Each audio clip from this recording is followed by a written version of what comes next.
Bueno, lo que vamos a hacer en esta primera parte es de alguna manera empezar a hacer el recorrido que ustedes deberían poder hacer cuando ingresan a la plataforma. Cuando ustedes ingresan a la plataforma, lo primero que van a ver acá, es esto. Y aquí lo que les va a aparecer son sus cursos, al que deben entrar, porque tal vez muchos de ustedes estén haciendo más de un curso. Bueno, el que deben entrar es el que dice Capacitación en Comunicación Digital, Transmedia para Trabajadores de Medios y Extensionistas de la UNLB. Cuando ustedes entran, lo primero que van a ver es la bienvenida, los avisos, que en general cuando hay un aviso, nosotros lo ponemos visible, no van a ver solamente avisos, sino que van a ver el texto del aviso, la bienvenida. Ustedes entran ahí, y ahí no van a encontrar más que nada, más que lo que aparece ahí, en esa bienvenida. Y después, en estos 4, que acá son 4, pero que puede llegar a haber alguno más, van a ver, son como bloques, que nosotros los vamos a ir poniendo lo que hay en cada clase. Seguramente haya mucho más porque nosotros estamos armando un bloque por clase sincrónica y un bloque por clase asincrónica. Entonces, si ustedes abren el bloque que dice apertura y primer encuentro, van a encontrar acá la apertura y el foro. Una cosa que es importante, que donde dice apertura, ustedes deben entrar, porque ahí van a encontrar, por ejemplo, el video de la primera clase, del primer encuentro. Y siempre vuelven al bloque. Si ustedes sienten que se perdieron, van a la parte de arriba y siempre entran a la primera parte, capacitación, y les vuelve a aparecer todos los bloques del curso. En cada uno de los ítems que ustedes van a tener dentro del bloque, que es esto, ustedes deben entrar, porque donde dice video de apertura y primer encuentro, ahí van a tener el video. Y abajo van a encontrar otro ítem dentro de ese primer módulo, que es, por ejemplo, en este caso, foro de presentación. Cuando van al foro de presentación, ustedes tienen dos maneras de participar del foro. Una es, en este caso, añadir nuevo tema, que van a tener la opción, y otro es entrar a otro, por ejemplo, presentación, que en este caso es la de Zulema, y poner responder. Para nosotros, tanto para los docentes como para los tutores, es indistinto. ¿Por qué? Porque nosotros vamos a leer todos, el que está como nuevo tema y el que está como respuesta de otros. A nosotros nos llegan las notificaciones de todos y leemos todos. Cada semana ustedes van a tener un bloque nuevo. Por ejemplo, a partir de mañana o pasado, en el bloque 3, lo que van a encontrar es esta charla y algún material que nosotros les vamos a dejar que complemente lo que estuvimos viendo hoy acá. Una de las cosas que pasó esta semana en el bloque, en el bloque 2, digamos, que es el del relato digital, es que ustedes van a encontrar este material, que acá, en este caso, lo único que había era el anuncio, un texto, bueno, el anuncio de esta presentación. Después van a tener un texto, que es un material, que yo no lo voy a abrir acá porque se me va a descargar y se me va a desconfigurar todo lo que estoy mostrando. Y después van a tener la participación en un foro. A muchos de ustedes les aparece restringido. En alguno de esos, ustedes tienen que poder entrar. No deberían tener todos como restringidos. ¿Por qué? Porque lo que nosotros hicimos es separarlos por grupos. Entonces, yo, por ejemplo, que estoy como estudiante ahora y me asigné a un grupo, si quiero entrar a este grupo que me dice restringido, voy a querer entrar y no voy a poder. Solamente voy a poder entrar a uno, que es el que me asignaron a mí. Cuando nosotros entramos a este foro, lo que van a ver es, por un lado, la presentación mía, o de Martín, que puede ser indistinta a cualquiera de nosotros dos, vamos a obtener ahí la propuesta, que también la ven, y pueden hacer un comentario sobre este tema, que es decir, participar de esa manera, o añadir un nuevo tema. Es indistinto. Una de las cosas a las que nosotros los invitamos es a que chusmeen la plataforma y la hagan suya, es decir, métanse en todas las partecitas que se puedan meter porque no van a romper nada. investiguen, no sé, vean a ver qué les aparece en cada pestaña, en cada lugar donde aparece una manito que yo puedo entrar, entren a ver qué hay. Digamos, no se va a romper nada y siempre, en todo caso, si salen, vuelven a entrar o cierran sesión y vuelven a entrar. Y ahí les va a aparecer todo desde el principio. Pero no tengan miedo en meterse y ver qué hay, o buscar, o investigar, porque también amigarse con algunos espacios o con algunos territorios digitales tiene que ver con la curiosidad que a ustedes les pueda generar esos espacios, digamos. Romper no se va a romper nada. Entonces, métanse, pero sí me parecía que era importante que ustedes encuentren dónde va a estar cada uno de las cosas que tienen que hacer. Entonces, tengan en cuenta esto. Van a tener en cada uno de esos bloques, todas las semanas va a haber uno, y en esos bloques va a haber o un video o un material, o tal vez haya también un texto para descargar muy cortito o algún material de descarga, y un foro en el que van a tener que participar. Esos tres elementos van a estar siempre en todos los encuentros. Por eso es importante que puedan encontrar la lógica de cómo funcionan los foros. Pueden trabajarlo respondiendo a lo que ya estaba o generando una nueva conversación, una nueva participación. Por eso no hay problema. Cualquiera de las dos formas va a estar bien. ¿Alguna duda, alguna cosa puntual que quieran preguntar, sobre todo aquellos que no han podido resolver las actividades porque no encontraron los espacios dentro de la plataforma para hacerlo? En realidad, ¿puedo hacer una consulta? Hola, buenas Hola, ¿cómo tardes. andás? Sí, claro. Hola, Silvina. Silvina soy yo, bueno, de la Facultad de Artes. Mm. En realidad, te mandé a vos, Natalia, un mensaje y después encontré lo que tenía que hacer. Me amigué con la plataforma y pude realizar bueno, contesté en el foro, pero no, lo que sí no llegué a hacer, donde dice restringido, teóricamente me tocó grupo 1, pero no pude entrar, y no ¿Y no sé podés dónde entrar se en el grupo mandó. 1? No sé dónde se mandó lo que escribí. No sé si llegaron a leer la respuesta mía. No sé si se ve en algún lado. A mí me Hay aparece algunos que, como... no, hay algunos que se ve que respondieron, que hoy estuve mirando la plataforma y no se ve el mensaje, se ve que respondieron, pero llegó vacío. Yo los marqué por algún bueno, lado. debe ser el mío. Debe ser mi respuesta. Bueno, Bueno, ahora veo... eso que si hay alguien más, en todo caso, que participó y no pudieron, digamos, no lo ven o no tuvieron respuesta, nos avisan, En pónganos realidad, el nombre ahí, porque todos los grupos se configuraron de la misma manera. Entonces no debería pasar que haya gente que pueda participar y gente que no. en realidad yo lo que veía era réplicas 0. Entonces es como, digo, ¿cómo nadie contestó? No, bueno, en réplica, cuando hay réplica 0, a ver, vamos a entrar a uno para mostrarlo donde diga réplica 0. A ver. Es decir, todos decían réplica 0. Réplica 0, como este que tengo acá. Bueno, ves, ahora a vos ahí dos réplicas. Claro, Todo porque en lo que este yo veía grupo, era réplica 0. Teóricamente estoy en el grupo 1. yo ahora no puedo entrar al grupo 1 porque me asigné para poder mostrarlo a otro grupo. Bueno, Pero, no te preocupes, yo después lo reveo. no, si no cualquier Pero bueno, cosa, o me escriben por la plataforma a mí y lo vamos a ir resolviendo eso. Preocúpense porque, digamos, en todo caso después consultaremos en educación a distancia por qué pasó esto, pero se va a resolver. Así que por eso despreocúpense. Porque aparte me interesa que me puedan decir, no, mira, yo eso así no lo veo. Les voy a mostrar cómo les debería aparecer. Vamos a sacar el relato digital. Cuando ustedes entran acá, si ustedes ven, yo estoy asignada al último grupo, ¿no? Me asigné en ese grupo. Algunos de ustedes, de acuerdo al grupo que tienen asignado, les debería aparecer uno de estos foros sin estar restringido. Entonces, eso, fíjense, si les aparecen todos restringidos, me escriben. Y yo eso lo sí, a mí me resuelvo. parecía todo. El Claro. primero Bueno, también te aparece como restringido. sí. Restringido, así como...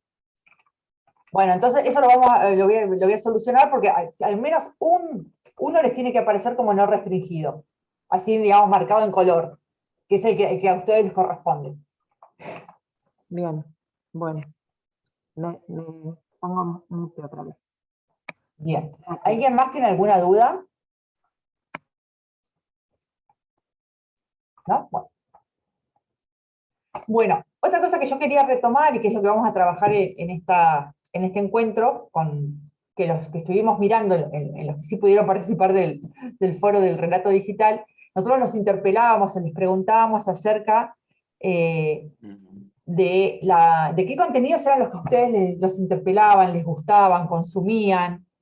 Y en ese sentido, una de las cosas que atraviesan a muchos de los que fueron contestando tiene que ver con materiales o publicaciones o contenidos que los invitaban de alguna manera a participar. Hay alguien, no me acuerdo de quién era específicamente que contestó esto, que decía algo así como las encuestas, las preguntas, los lugares donde me interpelan a formar parte.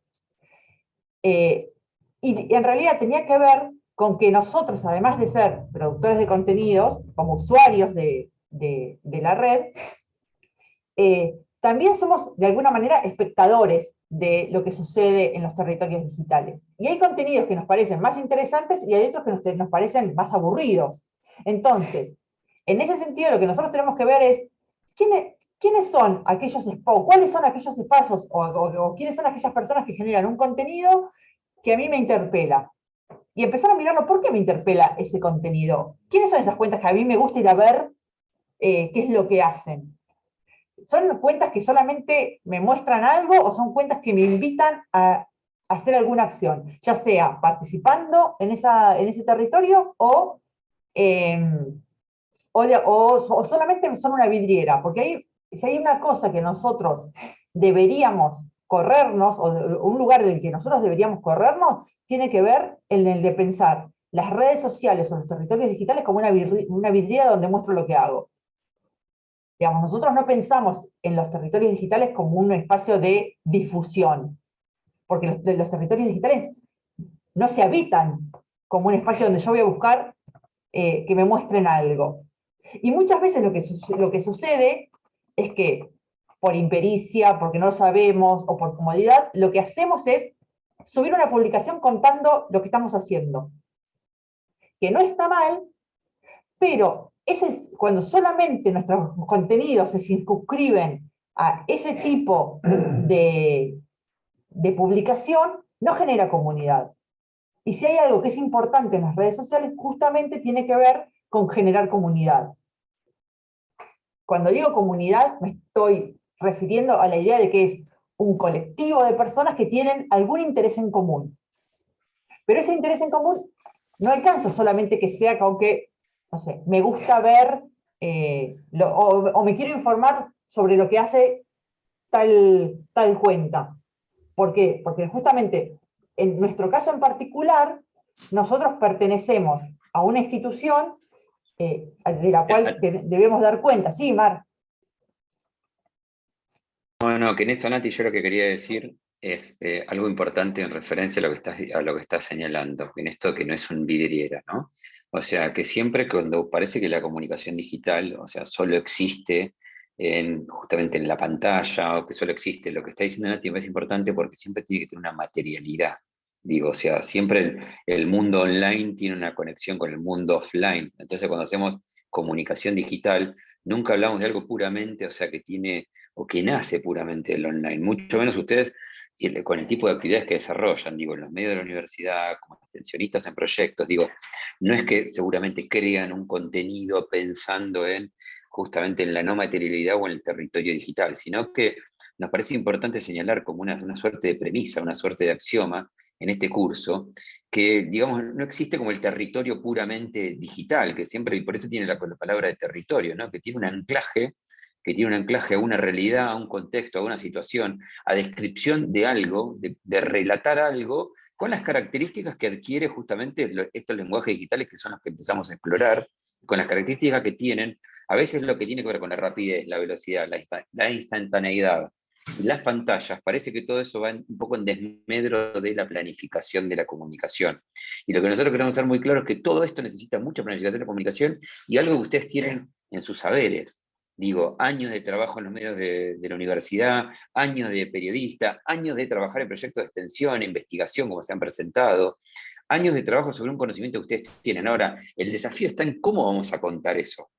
¿Cómo lo vamos a relatar? O sea, ¿cómo? Por eso Nati dice, esto no es una vidriera, digamos, justamente es, digo, ¿qué características adquiere el lenguaje digital para que sea atractivo, para, en una economía, diríamos nosotros, en una economía de la atención, donde estamos con el celu, con la compu, con la tele prendida al mismo tiempo, entonces donde de alguna manera producir mensajes y hacer comunicación es mucho más complejo que en un momento donde las posibilidades de que la atención se fije en otros medios, en otros tipos de lecturas, era menos compleja que ahora. Digo, en este mundo hipermediatizado, justamente hay un desafío muy grande. Entonces, la comunicación digital parece sencilla, pero tiene un proceso de construcción que es realmente complejo en términos de entender. Y por eso nosotros también decíamos al principio del curso, ¿no? Bueno, entender cuáles son las realidades que nos están operando. Yo leí un montón de presentaciones, que realmente hay proyectos de investigación y de extensión que están zarpados, que están buenísimos y que necesitan el desarrollo de esta pata digital. Veamos si logramos desde el curso tender, que es lo que vamos a ver también un poco hoy en el encuentro de hoy, esto de hablar de una palabra que está en inglés, que es el storytelling, que es la narrativa, que es, bueno, cómo se producen en estos territorios digitales, ¿no? Por ahí, Nati, me fui un poco, pero quería como volver a enmarcar y volver a reforzar esto que decías, ¿no? No, no, a mí esto me parece que es súper importante lo que dice Martín, porque, a ver, las cuentas o las redes sociales, ya sea de los proyectos, de los medios, digamos, no están escindidas de, de los sujetos que están detrás o de las instituciones que están detrás. Entonces, primero lo que nosotros tenemos que ponernos a pensar es, bueno, el porqué de nuestras redes. ¿Para qué quiero yo las redes? Si es solamente una cuestión difusionista, bueno, es una decisión. Y hay que saber también que esa cuestión, que es solamente difusionista, tiene sus limitaciones. En cambio, si yo quiero que mis redes sean una extensión de la organización, de mi proyecto, del espacio, entre comillas, físico, entonces tengo que ponerle una cabeza y tengo que articularlo de alguna manera con los objetivos de ese proyecto, los objetivos de esos medios, los objetivos de esa organización. ¿Por qué? Porque tiene que tributar de alguna manera a eso que lo precede, ¿no? Entonces, lo que a nosotros nos parecía que era importante era, cuando nosotros tenemos bien claro cuáles son nuestros antecedentes, de dónde venimos y qué estamos haciendo, se empieza a desandar de una manera mucho más sencilla la cuestión esta que dice Martín, que tiene que ver con la narrativa. ¿Por qué? Porque nosotros, si no queremos que nuestras cuentas sean solamente flyers de difusión, lo que tenemos que hacer es contar una historia, que tiene que ver con la historia de nuestra institución, la historia de nuestro proyecto, la historia de quiénes somos, y quiénes son incluso los sujetos que están detrás de esa cuenta.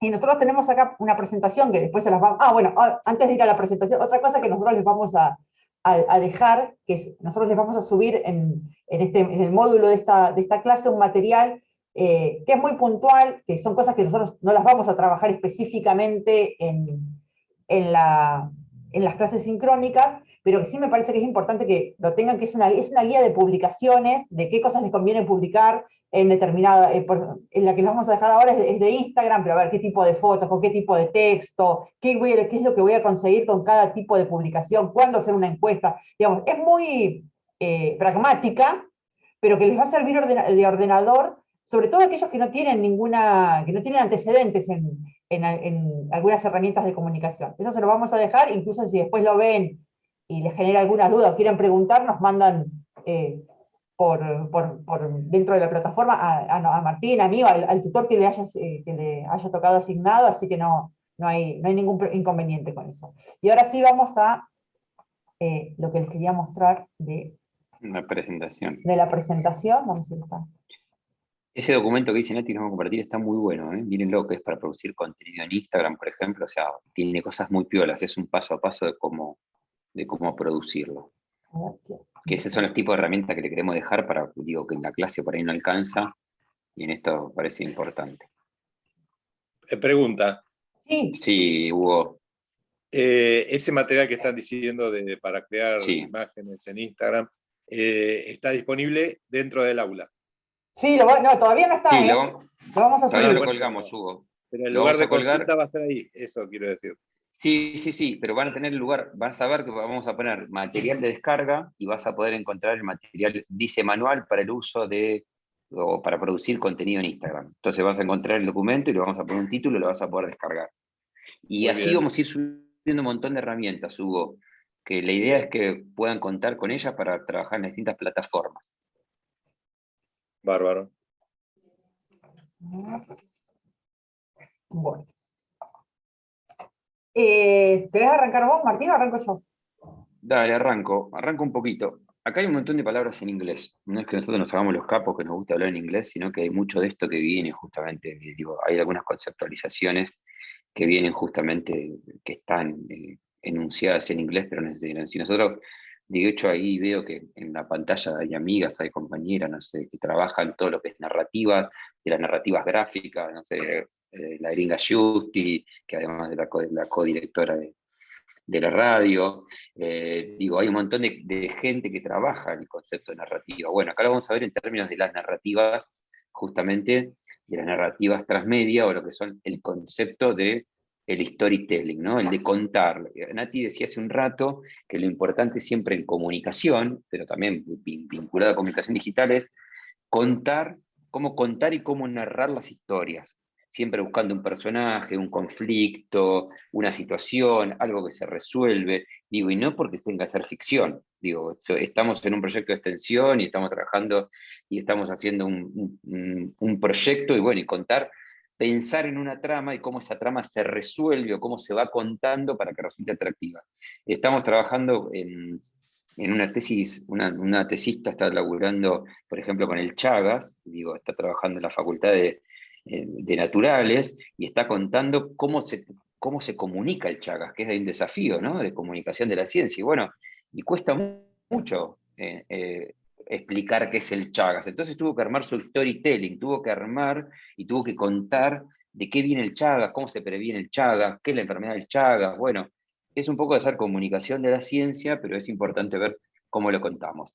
El término de transmedia, storytelling, bueno, viene de un autor norteamericano que es Henry Jenkins, que justamente que lo importante que nosotros entendamos para darle mucha vuelta y para que no suene muy teórico, que lo que él propone es que para que algo sea transmedia, tiene que contarse a través de distintas plataformas. ¿Qué quiere decir esto? Que yo puedo empezar a contar la historia en Twitter, y la historia se termina de completar, por ejemplo, en Instagram.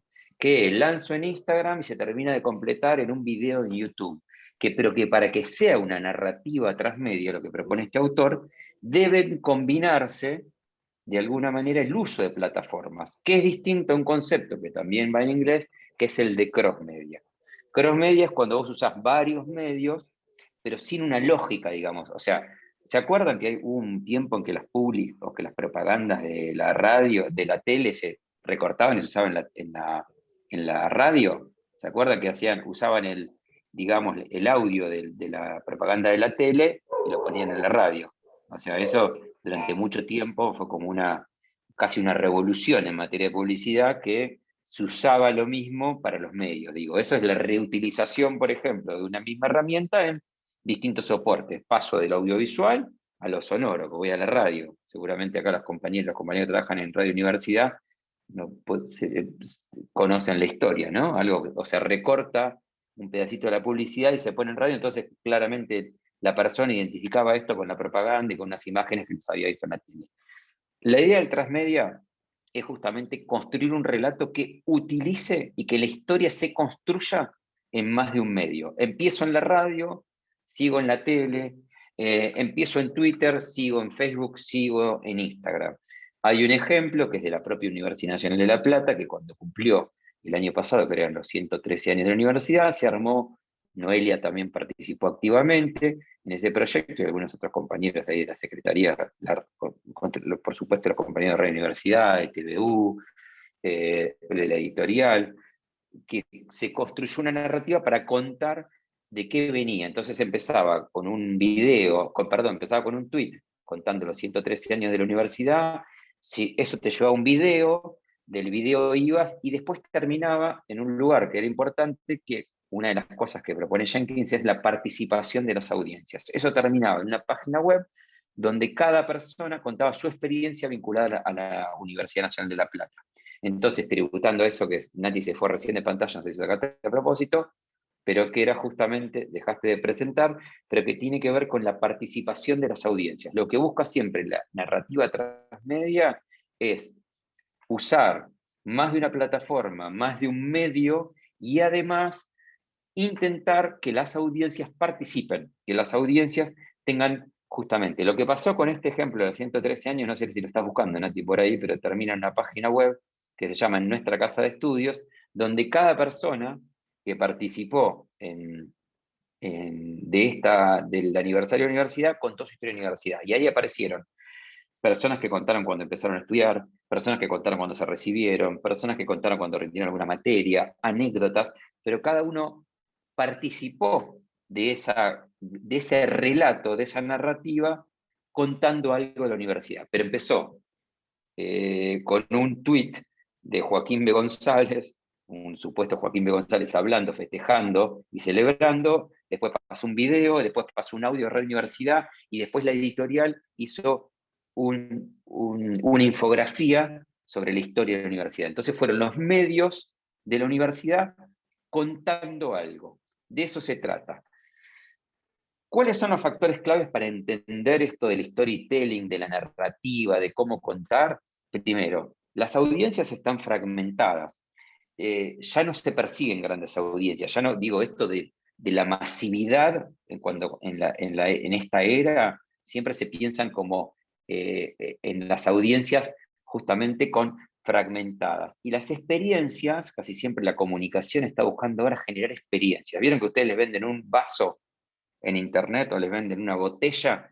Y lo que importa ya no es el producto, sino lo que importa es la experiencia que a vos te genera relacionarte con el producto. Por eso por ahí decía que esto de la comunicación digital también apela mucho al emotivo, apela mucho a la sensación que te genera. Esto viene mucho del marketing, pero que tiene que ver con que justamente la experiencia que te genera algo. Entonces pensemos en nuestros proyectos de extensión, en nuestros proyectos de investigación, en nuestro proyecto, nuestra participación, en el contar algo, cómo de alguna manera eso que estamos contando nos mueve una fibra, cómo de alguna manera esa experiencia que estamos contando del barrio, que estamos contando de un desarrollo de una vacuna que están haciendo en el marco de la universidad, de un proyecto de investigación, no sé, por ahí veía una participación de alguien que está estudiando en un proyecto de investigación de psicología y que están trabajando con el tema de salud mental, cómo la forma de relatar,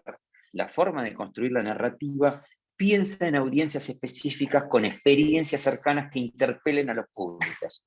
Los usuarios están mucho más implicados, y como dice en esa diapositiva, y los productos comunicacionales les hablan directamente. Son casi los productos hablándole, pero interpelando a la persona, no hablando de la cuestión en sí, sino hablando, construyendo un relato en torno a esto. Cuando yo digo construir un relato, no significa un invento, digo, también porque el relato ha sido muy denostado en el último tiempo, como que es un relato, es un bolazo, y que no tiene un asidero.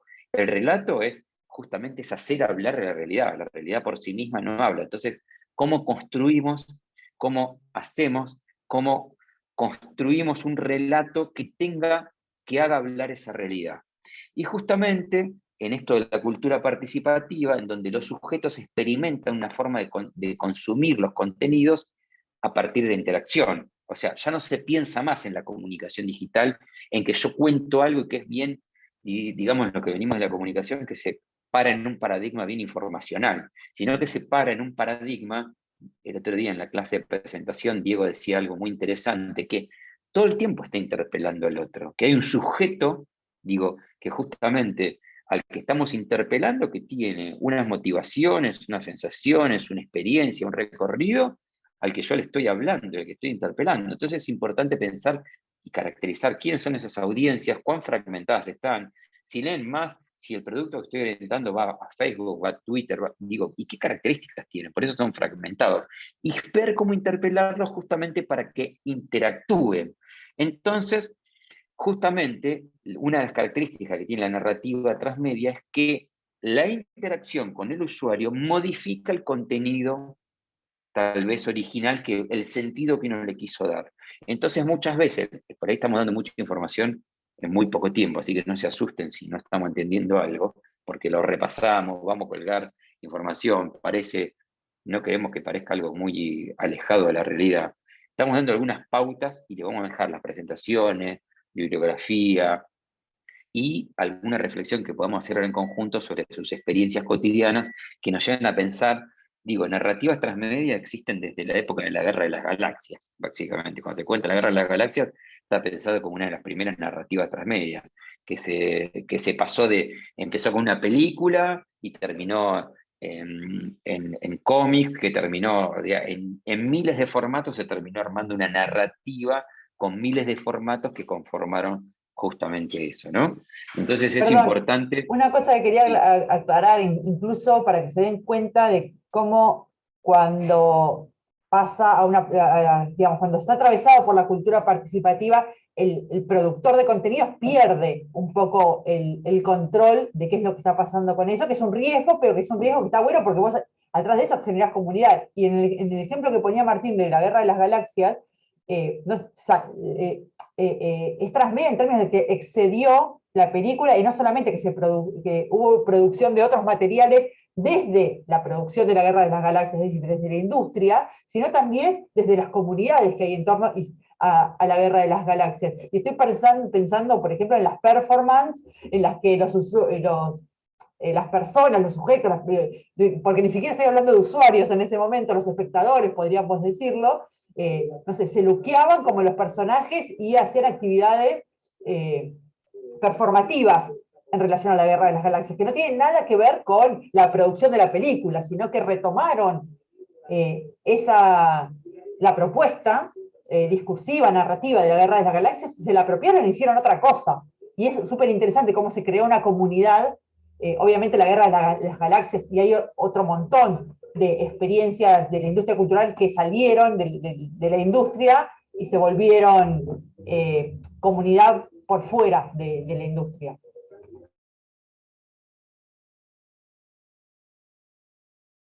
¿Cómo vamos hasta acá? ¿Se va entendiendo más o menos la propuesta? O lo que vamos diciendo, pregunten sin ningún temor, ¿eh? O sea, ¿alguien está diciendo algo en el chat? Ahí lo puso Noelia, creo, para que ustedes puedan ver. Es un ejemplo de un transmedia, por supuesto, que no es, digo, fue un desarrollo que se hicieron con los medios de la universidad. Hay muchos más ejemplos, pero acá pueden ver de alguna manera algo realizado con esta lógica, con este formato. Que después lo podemos hacer, en todo caso estoy pensando en las aulas, dejarles algunos ejemplos de la narrativa. Nosotros siempre para construir estas narrativas partimos de experiencias reales. La idea es que generen un vínculo emocional. Digo, qué difícil, ¿no? Te van a decir, ¿qué fue? Bueno, generar un vínculo emocional. Digo, pero lo emotivo no es que le tenga que poner a llorar. Lo emotivo está referido a que le cause o que la interpelación al otro apele a experiencias personales. Entonces, una primera cosa que tenemos que pensar cuando cuando hablamos de comunicación digital es qué hay en la experiencia del otro, qué hay en la experiencia de la persona a la que me voy a dirigir, a lo que yo pueda apelar para que reconozcan algún valor en eso. Digo, pasa mucho en el mundo de la política, cuando interpelan los políticos a las y los ciudadanos, pasa en el mundo justamente de la comunicación en general, de la publicidad y de la comunicación, siempre se apela a experiencia. Apelar a experiencias personales es cuando nos generan sentido a nosotros justamente la comunicación, y justamente implicar a los y las usuarios, digamos, llamarlos a, en función de esa comunicación, tener una acción. ¿Se entiende? O sea, generar una acción vinculada a esa. ¿Cómo logramos esto? Por supuesto, hay que conocer a la audiencia. O sea, unas primeras claves en materia de comunicaciones. ¿Qué características tiene la audiencia? Estoy con un proyecto extensionista y lo quiero contar. Bueno, ¿quién es mi audiencia? ¿Qué características tienen los públicos? ¿Qué medios consumen? Y no digo medios de comunicación. Digo, me dirijo a los vecinos de un lugar, de una zona, me dirijo a la población, digo, ahora tantos proyectos de extensión vinculados a la salud que está haciendo la Universidad Nacional de La Plata. Digo, bueno, ¿dónde están? ¿En qué barrio está interpelando? Las campañas de vacunación, las campañas, digamos, justamente de detectar, todos los proyectos de voluntariado que hay. Bueno, ¿cómo los interpelo a esos ciudadanos y esas ciudadanas en un barrio con unas características? ¿Se enteran en el almacén del barrio? ¿Se enteran en dónde leen las noticias del barrio? ¿Las leen en el Facebook de los vecinos que están en algún espacio? Bueno, buscar, entender dónde se relacionan esas audiencias y dónde las puedo interpelar, ¿no? Entender sus gustos, sus consumos, las prácticas cotidianas, las plataformas que habitan, cuáles son sus intereses, de qué forma hablan. Digo, la idea justamente de esto es generar conversaciones que obviamente están mediadas, ¿no?, por las pantallas, mediadas por algunas de los medios o de los canales o de los lenguajes. Entonces, conocer esos lenguajes y esos modos, de alguna manera, para interpelarlos, ¿no? Y creando un concepto contundente y claro. Eso nos tenemos que desarrollar un contenido que tenga una potencia, una convicción, con objetivos claros y concretos. Esto tiene que ver más que nada con la parte de planificar un poco la comunicación. Dijimos, conocer las audiencias, desarrollar una historia, apelar a experiencias personales, generar un vínculo emocional, implicar a los y las usuarias a los que yo quiero interpelar con mi mensaje, con mi historia. De eso se trata un poco esto, ¿no? ¿Vamos hasta acá? Sí, una cosa que yo quería agregar a esto que venía diciendo Martín, es que a veces esto que nosotros decimos parece como muy lejano en términos de, bueno, ¿y cómo hago yo para interpelar a mis usuarios? ¿O cómo hago yo para implicarlos en la comunicación? Y ahí, digamos, nosotros lo que tenemos que ver es que no todos los proyectos van a hacerlo de la misma manera, no todo, digamos, es distinto seguramente cómo puede un medio de la universidad convocar o implicar o llamar a la acción a un usuario que un proyecto de investigación. Seguramente las lógicas van a ser distintas, pero a veces, es decir, yo puedo hacer una acción breve en la que invito a que me cuenten algo de su barrio, por ejemplo en los comentarios, a que contesten una encuesta, a que, digamos, a que el usuario haga algo, que no necesariamente tiene que ser algo por fuera de la plataforma. A veces son cosas que yo invito al otro a hacer en la misma plataforma. Es decir, no sé, puedo poner en Instagram una casilla en la cual les hago una pregunta y después las comparto. Entonces, no son grandes acciones que yo tengo que movilizar, sino que tengo que entender digamos, esto que decíamos al principio, cuáles son mis antecedentes, de dónde vengo, qué lugar ocupo yo en esa narrativa que estoy armando y para qué puedo convocar al otro. Ese convocar al otro a veces es para que conteste una encuesta, o para que me cuente una experiencia, o para que, no sé, me mande un mensaje contándome algo que pasó en su barrio.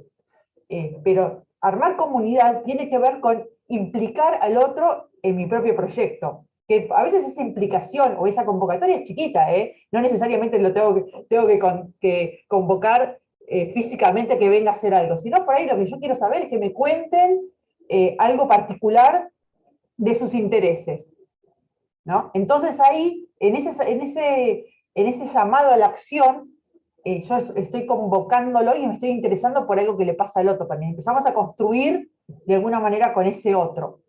Entonces, me parece que es importante no pensar esto que nosotros estamos charlando como una cosa abstracta o que me va a llevar a producir un montón de contenido. No, sino tiene que ver con poder visualizar, bueno, ¿qué hace mi proyecto? ¿Qué aporte hago yo?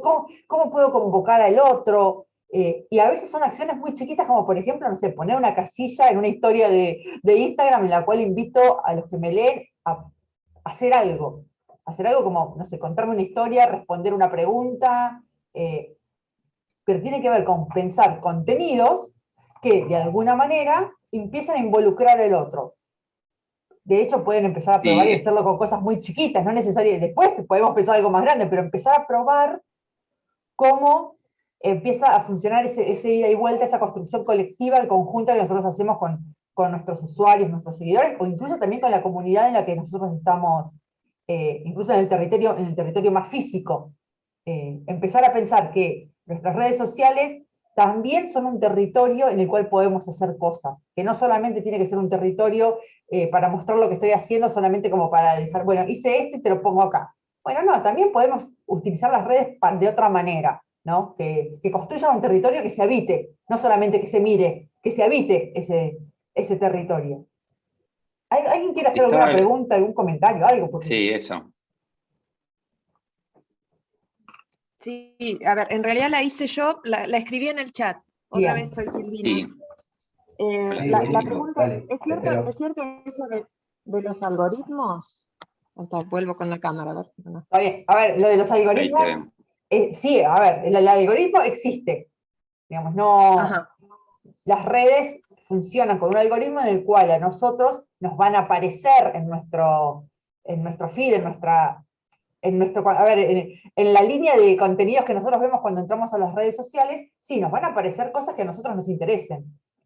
Ujú. Si yo tengo ciertos intereses, ciertas búsquedas, cierta comunidad a la que pertenezco, es muy probable que que nos aparezcan cosas que a nosotros nos interesan. Sin embargo, en estos casos lo que a nosotros nos pasa es que estoy pensando específicamente en cosas que tienen que ver con los proyectos de extensión, en este caso, ¿no? El algoritmo juega a nuestro favor, porque seguramente nosotros les aparezcamos a usuarios que tengan algún tipo de interés o que hayan hecho alguna búsqueda vinculada, ya sea a nuestra territorialidad, a nuestro espacio físico, pero también a nuestros intereses. Entonces, si mi proyecto de investigación es sobre, no sé, voy a tirar cualquiera, algo vinculado a la física, es muy probable que nosotros le aparezcamos como sugerencia o como le aparezcan nuestras publicaciones a gente que esté interesada en eso. Entonces, en ese caso, el algoritmo funciona a nuestro favor. El algoritmo es, digamos, es más difícil de asirlo, de aprenderlo, en términos de cuando yo quiero saltar la barrera de mis intereses, cuando yo quiero llegar a gente que no tiene nada que ver conmigo, ahí el algoritmo es una traba. Ahora, cuando yo quiero aparecerle a, o quiero armar una comunidad con gente que es más o menos cercana a lo mío, el algoritmo funciona a mi favor en ese caso. Así que Ahí, sí, hay, hay ahí una había mano otra pregunta, levantada. Aileen. Sí, pero yo quería, antes de que intervenga Aileen, también siguiendo lo que decía Nati, un poco, y la pregunta que nos hacía Silvina, que está bueno, para entrar el tema de los algoritmos. Nosotros siempre nos paramos un poco con Nati, que venimos trabajando esto entre el dato y el relato, ¿no? O sea, porque siempre hay como una discusión de que toda la construcción ahora de la comunicación digital hay que montarla sobre datos. Y nosotros con Nati, no sé, teníamos una presentación por ahí que seguramente podamos compartir, que digamos, decíamos, es con el dato y con los relatos.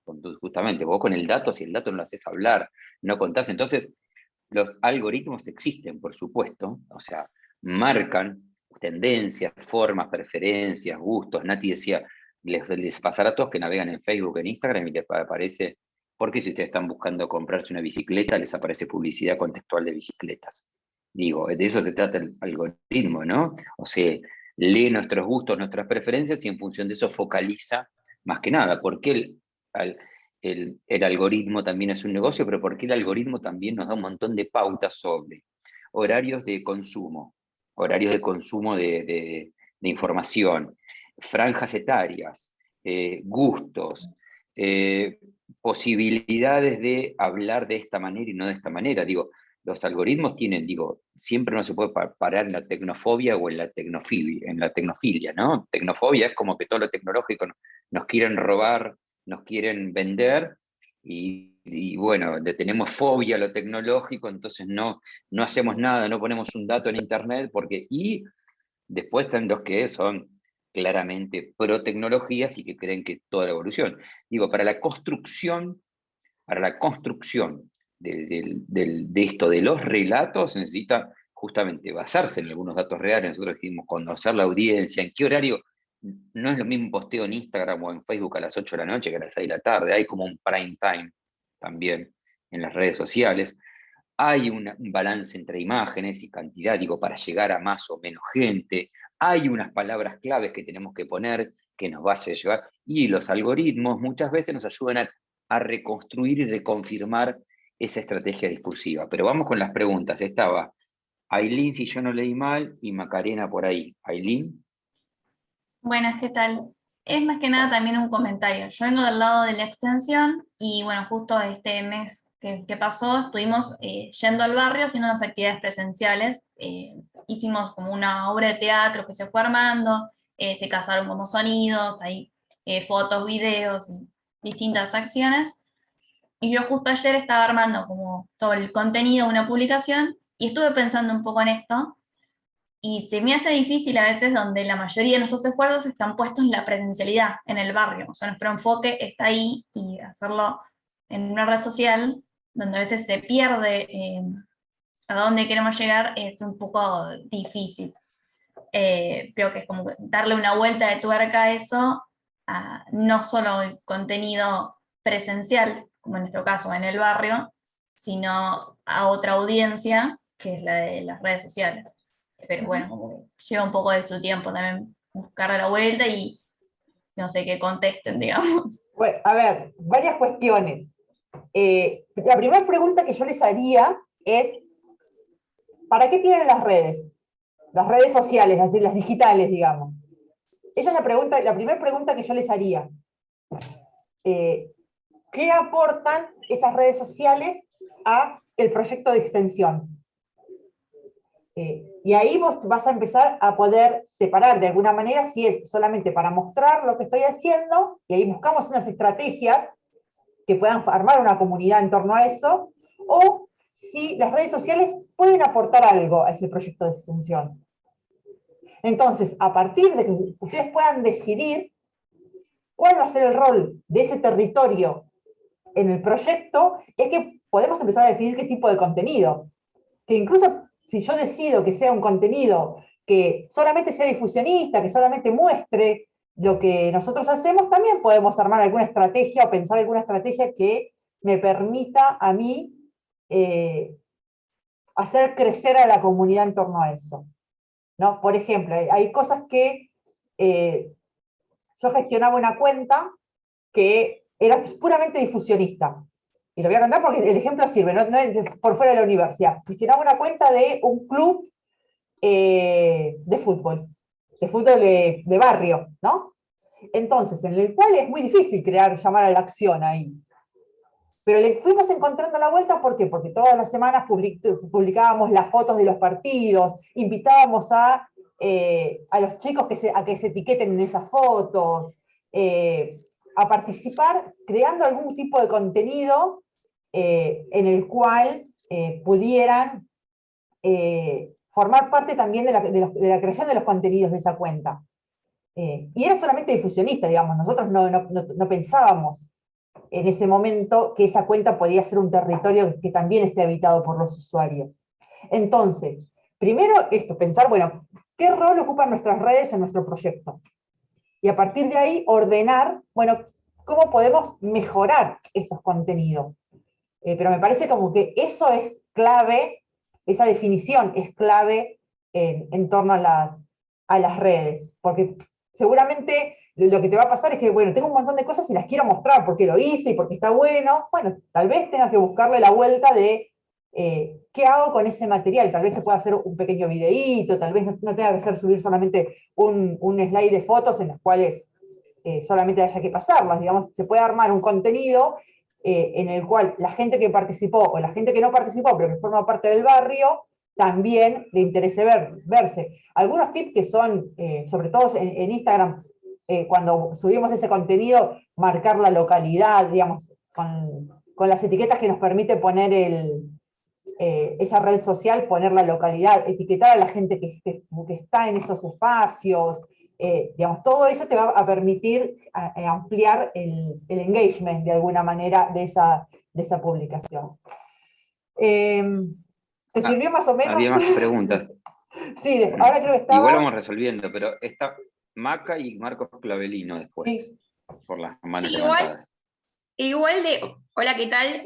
Yo soy licenciada y profesora en comunicación social y como proyecto de tesis hice una consultora en comunicación digital, en el cual hoy en día pegamos un montón, fue el primer proyecto que se hizo en la facultad con respecto a esto, y capaz no es una pregunta, no sé si puedo, pero es por ahí aportar información, porque yo me capacito constantemente en esto, si se puede. Sí, obvio. que tiene que ver un poco con el tema del algoritmo que preguntaba nuestra compañera, y también con lo que venían diciendo, que cada concepto se viene como entrelazando en una sola cosa, que es esto de planificar el contenido, que tiene que ver con la creación de un relato, y que tiene que ver con el algoritmo. ¿Por qué? Porque hoy en día las redes sociales, en este caso Instagram, el tema del algoritmo tiene que ver con el formato en el cual nosotros creamos el relato. No es lo mismo un video que una imagen o una historia que un reel, por ejemplo, hoy en día. Para aportar más que nada, yo creo que más que nada a la hora de hacer un relato es el formato y ver bien qué es el formato que nosotros necesitamos para poder llegar a las personas. Mi pequeño aporte es ese, sobre todo porque yo trabajo en Instagram hace un montón de años y hoy en día me sigo capacitando en esto, y el algoritmo hoy funciona más que nada con el tema de los videos, y con lo que tiene que ver un poco más lo audiovisual, ¿no? Entonces, a la hora de hacer un trabajo audiovisual o crear ciertas cosas, esto de planificar, yo soy planificadora, yo siempre digo que soy el patio trasero de la facultad de periodismo, porque como decís facultad de periodismo es periodismo y no planificación, es esto de planificar, ¿qué voy a planificar? ¿Qué objetivo tengo con este contenido? ¿Cuál es la audiencia que quiero llegar? ¿Qué es lo que quiero transmitir? ¿Qué lo quiero relatar? ¿Cuál es el formato que quiero hacer? Y a raíz de eso, por ahí empezar a crear contenido, sobre todo a la compañera anterior que planteó esto de cómo puedo hacer o generar más que nada eso. Pero eso es mi aporte, nada más. No, muy Está re bueno, bien, está re espectacular bien. lo que estás diciendo y mucha razón también, Macarena, en lo que señalaste de los Sí, productos yo, audiovisuales, ¿no? yo, O sea, sí, yo lo que es todo esto, yo ya básicamente yo lo vengo trabajando hace un montón de tiempo, tampoco me molestaría si me llegan a pedir, no sé, tengo mucho, doy también capacitaciones con respecto a esto, si quieren, no sé, che, Maca, pasás para que nada, porque tiene que ver con esto la creación de contenidos y es muy interesante, por ahí a veces uno es ajeno porque no está a veces en el medio o a veces venimos de la comunicación tradicional, pero hoy en día sí o sí nos tenemos que adaptar a esto, ¿no? Sobre todo para comunicar a la sociedad lo que se está haciendo, lo que no se está haciendo y todas estas cosas. muy bueno, gracias por Bárbaro. el aporte y gracias, y por supuesto contamos con todos los materiales que nos quieras brindar, de eso se trata un poco. Estaba Marcos por ahí, Marcos Clavelino, que también es un Hola, compañero de la buenas tardes. universidad. Sí, pensaba en el paso que me parece que se está construyendo alrededor de conocer cuáles son las posibles audiencias. Estamos como en el nivel de inicio y pensando y me parece bien que estemos en este lugar, pensando en quienes son extensionistas, lo que planteaba la compañera de la presencialidad que le permite algunas cosas y otras no tantas. En concreto, tiene que ver la pregunta con por qué no utilizar, por ejemplo, para ir conociendo también esas audiencias en base a las preguntas sobre, pónganse, qué les gustaría ver del proyecto reflejado en las redes sociales, utilizar una red social privada como el WhatsApp, donde entiendo también puede haber mucha más interacción que en una red social pública, como puede ser cualquier otra, a los efectos de ir conociendo la lógica de los contenidos que puede llegar a interesar a quienes participan en el proyecto en cualquiera de sus estadios, porque la lista de contactos debe ser numerosísima y quizás sea este el primer lugar desde donde también tener una mini etapa diagnóstica para luego sí pasar a los contenidos y que la interacción sea aún mayor a través de las redes sociales públicas. Eso nomás. Gracias. Sí, es interesante esto que plantea Marcos. Yo creo que cada uno, a ver, cada herramienta tiene sus posibilidades, sus limitaciones, y nosotros tenemos que pensarlo en términos de, bueno, cómo esa herramienta nos sirve a nosotros, ¿no? Y en este sentido yo quiero retomar algo que había visto en una de las participaciones en el foro, que me parecía interesante el planteo que hacía, y ahora se los voy a contar, porque tiene que ver con algunas cuestiones vinculadas a la instrumentalidad, ¿no? Porque yo acá, supone que recién le decía a Aileen, ¿era tu nombre? Sí, sí, Bueno, sí. yo le decía, bueno, por ahí lo que vos podés hacer es armar con esas fotos un videíto, ponerle algún tipo de edición, hacerle algo lindo, y eso, y vos me decís, sí, pero yo no sé editar. No, porque, a ver, esa es una limitación que un montón de gente puede tener, no necesariamente, yo digo, bueno, haz un videíto lindo, bueno, ¿cómo hago un videíto? Y en esto quiero retomar algo que había puesto una compañera en el foro que decía que a ella los contenidos que le interesaban, o que le interesaba repensar, o que le interpelaban de alguna manera, tenían que ver con los tutoriales. Y que ella veía un problema en los tutoriales que, como que de alguna manera, si bien aportaban un saber, ponían en cuestión algunas cuestiones que tienen que ver con el conocimiento. Y yo acá quiero dejar muy claro algunas cuestiones que tienen que ver con que la formación, hay una formación específica para la producción de contenidos, que muchas veces tiene que ver con el trabajo del editor, que tiene que ver con el trabajo de un diseñador, que tienen años de formación. Entonces, lo que nosotros podemos encontrar muchas veces son algunas herramientas que nos facilitan la creación del contenido. Por ejemplo, para los que no los conocen, después en el próximo encuentro, no en este bloque, sino en el que sigue, les voy a dejar una herramienta que para mí me soluciona un montón de cosas, que es Canva. Canva es una plataforma que te permite producir contenidos, desde flyer, videos, presentaciones, un montón de cosas. Y que con mis conocidos que son diseñadores odian Canva. ¿Por qué? Porque Canva te soluciona un montón de cosas, pero lo que no te hace Canva es tener criterio. Hay un criterio estético que nosotros, que es muy difícil enseñarlo en un curso corto, o por más que yo les enseñe a usar Canva y hacer un flyer, hay una cuestión que tiene que ver con el criterio que, que lleva muchos años aprenderlo. En ese sentido, yo creo que hay que tener muy clara esta cuestión que tiene que ver con qué cosas. Hacer determinadas cosas no quiere decir tener el saber o el conocimiento de hacerlo. Yo siempre digo, yo edito, no sé editar, yo edito. ¿Por qué? Porque todo lo que sea de edición lo aprendí mirando tutoriales. Ahora, no tengo un criterio de edición. Sí, algunas cosas fui aprendiendo porque estudié comunicación, porque hice algunos cursos, pero si vos me decís, ¿sabés editar? Edito. ¿Por qué? Porque si quiero poner un subtítulo, busco un tutorial que me enseña cómo poner un subtítulo en Adobe Premiere y lo puedo resolver. Eso no quiere decir que yo tenga un criterio de edición. Entonces, sí me parece clave que podamos hacer uso de todas estas herramientas que tenemos a mano, pero que yo pueda editar un video no quiere decir que sea editora. Que yo pueda hacer un flyer no quiere decir que tenga el criterio de un diseñador para poder hacerlo. Y en ese sentido creo que es importantísimo poder articular con otros y con otras disciplinas y con otros saberes. ¿No es?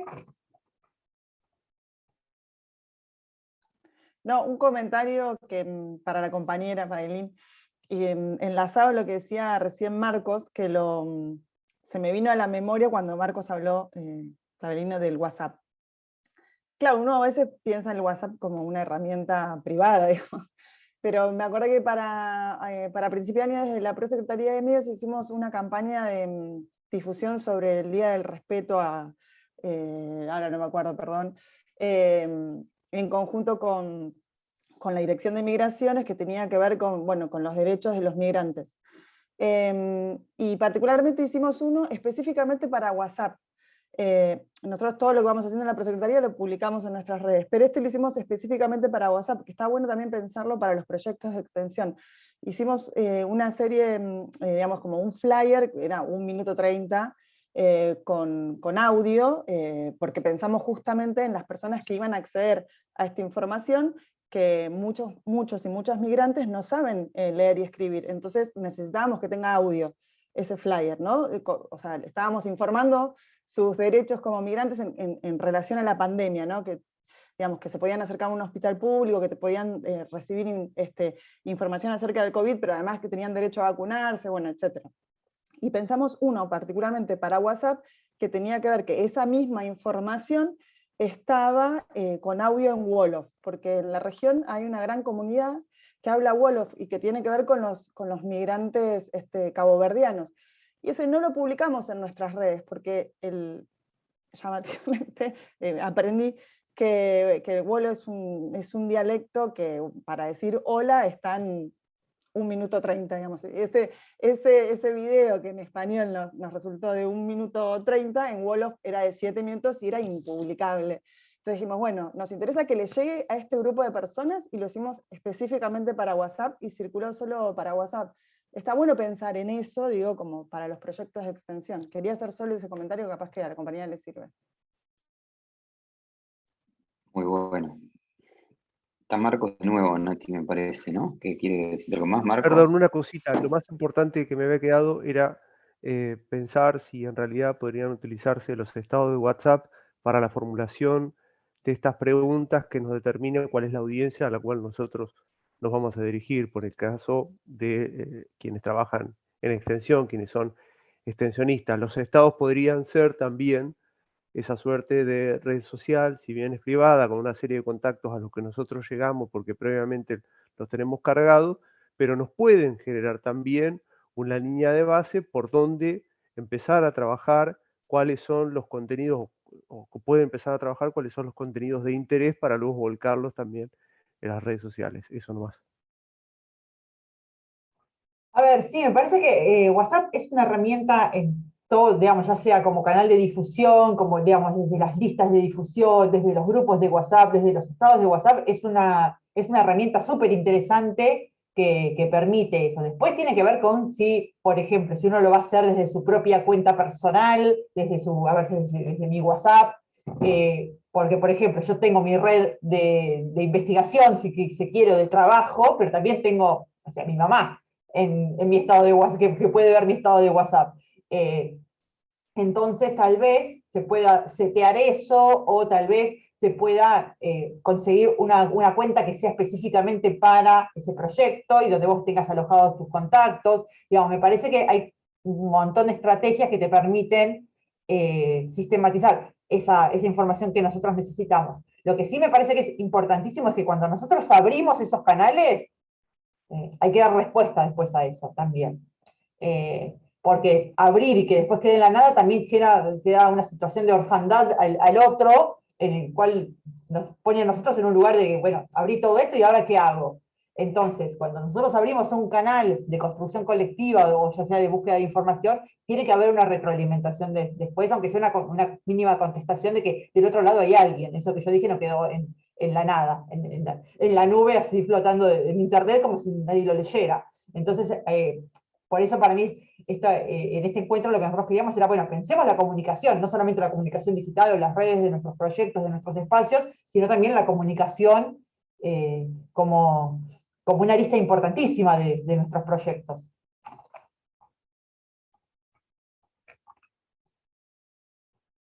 Sí, bueno, acá Claudia me estaba mandando un mensaje y decía, bueno, mismo en las redes sociales es importante la sostenibilidad. Claro, digamos, cuando nosotros decidimos que nuestros proyectos tengan un territorio digital, un espacio en lo digital, hay que sostenerlo. Digamos, porque muchas veces nos pasa que entramos, buscamos porque algo en internet y nos aparece algo, y la última actualización fue en 2018. Pasó una vida, una pandemia pasó, por ejemplo, en el medio.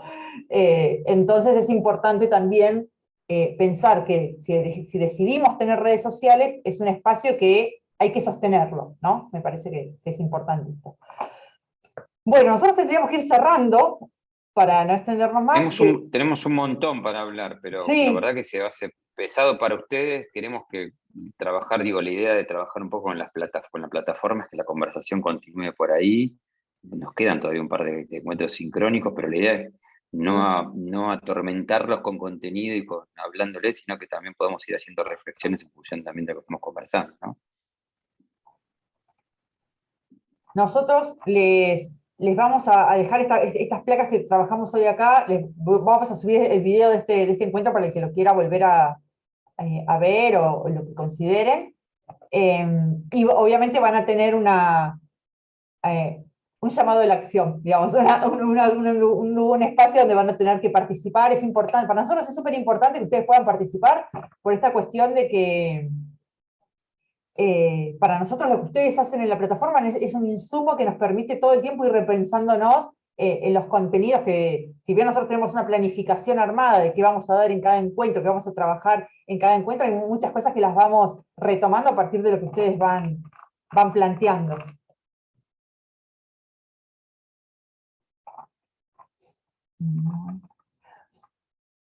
Bueno, no sé si alguien más quiere...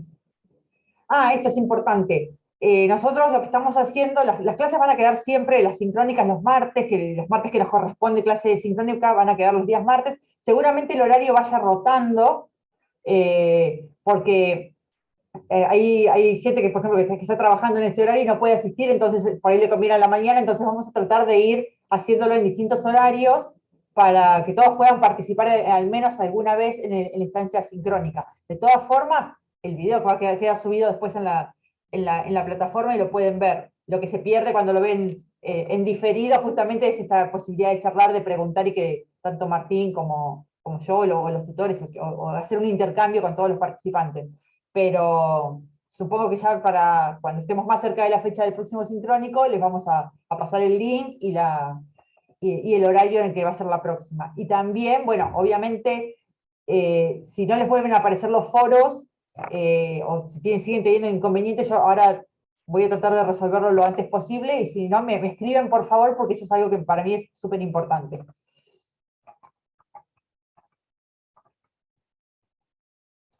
Bueno, ¿alguna duda, alguna consulta? Con gusto. Bueno, entonces nos estamos viendo, leyendo en la plataforma y viendo en 15 días. Listo, gracias. Gracias. Gracias, Chao, Chau, gracias. chau. Chao, chao. Chao, gracias. Gracias, muy Chao, bueno chao, todo, chao. gracias. Lindo Gracias. todo. Gracias, Nati, chao. Martín, gracias. Acá.